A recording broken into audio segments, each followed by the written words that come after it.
Speak sponsored by rxcardclub.com. Get a free prescription drug card and save up to 85% on prescription drugs.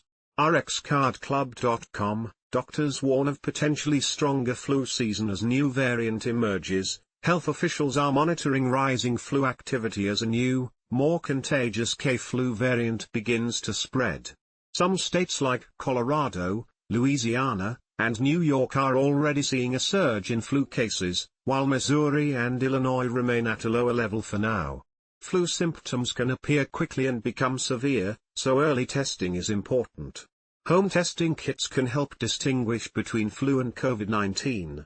Hospitals are also seeing cases of COVID-19 and RSV, in addition to the flu. Doctors recommend staying home if you have common symptoms like fever or a runny nose to avoid spreading illness. With holiday gatherings approaching, simple precautions like wearing masks, washing hands, and getting vaccinated can help. It's not too late to get a flu shot, which can provide protection heading into the peak of flu season. rxcardclub.com. Get a free prescription drug card and save up to 80% on prescription drugs. Less than /speak.